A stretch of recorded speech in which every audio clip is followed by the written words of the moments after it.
મહાકુંભ એટલે આસ્થાનો સંગમ. ભક્તો ત્રિવેણીમાં સંગમ સ્નાન કરીને ભાવ વિભોર થઈ રહ્યા છે. ત્યારે હવે સુરતથી પ્રયાગરાજ મહાકુંભ માટે વોલ્વો આજથી પ્રારંભ કરવામાં આવી છે. મહાકુંભ એટલે આસ્થાનો સંગમ. ભક્તો ત્રિવેણીમાં સંગમ સ્નાન કરીને ભાવ વિભોર થઈ રહ્યા છે.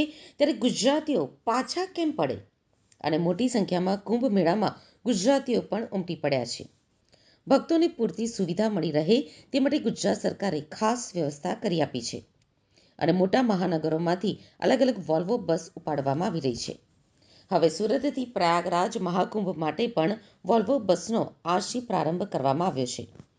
વાહન વ્યવહાર મંત્રી હર્ષ સંઘવી દ્વારા આ શુભારંભ કરવામાં આવ્યો હતો. ભગવો ઝંડો બતાવી બસ રવાના કરવામાં આવી. સુરત સેન્ટ્રલ બસ સ્ટેશન ખાતેથી બસની શરૂઆત કરવામાં આવી છે. 26મી ફેબ્રુઆરી સુધી દોડાવવામાં આવશે જીએસઆરટીસીની વોલ્વો જે પ્રીમિયમ બસ છે. સુરત મહાકુંભ માટે વોલ્વો બસનો પ્રારંભ કરાવતા વાહન વ્યવહાર મંત્રી હર્ષ સંઘવીએ કહ્યું કે વડીલોની મનોકામના પૂર્ણ થશે. પ્રયાગરાજમાં સ્નાન કરવાની તેમની ઈચ્છાઓ પણ પૂર્ણ થશે. ઘણા સમયથી શ્રદ્ધાળુઓ પ્રયાગરાજ જવાની રાહ જોઈ રહ્યા હતા. દાદાની ગુજરાત સરકારે વોલ્વો બસની શરૂઆત કરી છે. દાદા સૌની ચિંતા કરે છે. આજે એક વોલ્વો બસ દોડાવવામાં આવી છે. બુકિંગ મળશે તે મુજબ બસોની વ્યવસ્થા કરવામાં આવશે.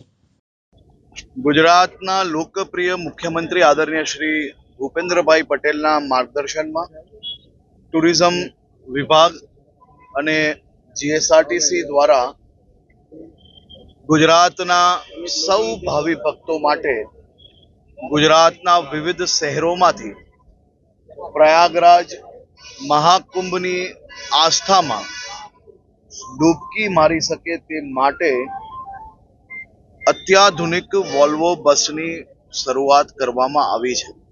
પહેલા દરરોજ એક બસ ચાલુ કરવામાં આવેલી, પરંતુ લોકોનો ખૂબ લોડ હતો. તેના કારણે ગુજરાતમાં બીજા અન્ય સેક્ટરોમાંથી નવી 5 બસો શરૂઆત કરવામાં આવી છે.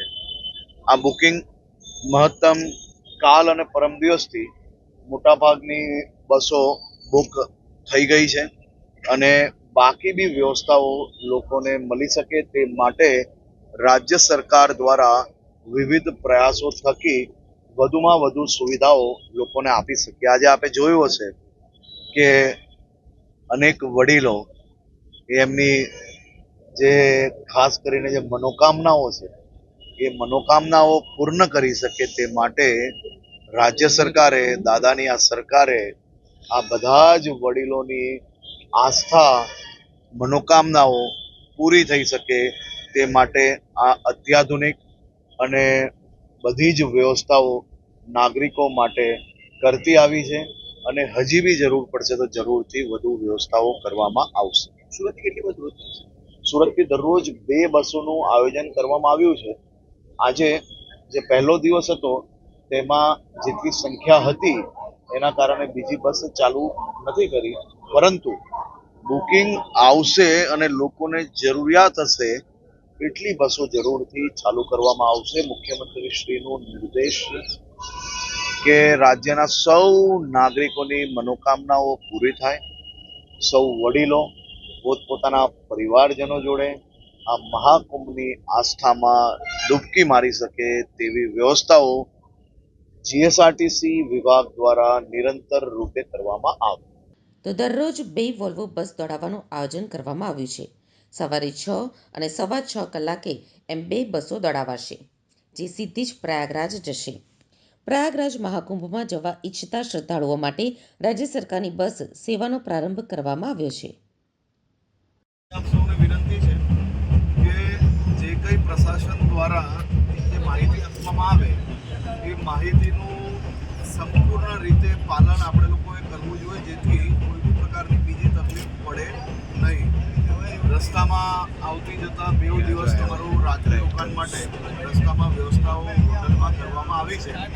ત્યાં બી ગુજરાત ટુરિઝમનું જે ડોમ બનાવવામાં આવ્યું છે એ ડોમ હાલમાં બસો જતી હતી એના માટેની વ્યવસ્થા કાલે જ આપણે એ ડોમમાં લાભ તમને લોકોને પહેલા દિવસે મળી શકે એવી નથી, પરંતુ કોઈ બી તકલીફ હોય તો તમે લોકો ત્યાં જઈ શકો. પરંતુ ભીડભાડમાં કોઈ બી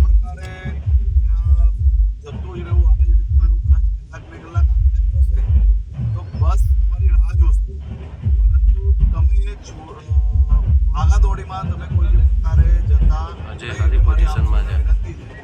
બની શકે છે કે થોડું ચાલવું પડશે, કારણ કે આપણે સૌ સમજીએ છીએ કે 10-15 કિલોમીટરનો જે રશ છે ત્યાં સુધી બસ જવાની પરમિશન નથી. આપણે યુપી એસઆરટીસી એટલે કે ત્યાંનો યુપી સરકારી બસ છે એની માંગણી કરી છે તમારા સૌની વ્યવસ્થાઓ માટે, જેટલી મળશે એ રીતે વ્યવસ્થા આપશે, પરંતુ તમારા સ્ટોપ પછી થોડી ઘણી ચાલવાની માનસિકતા જોડે જ આપણે સૌ લોકો તૈયારી રાખજો.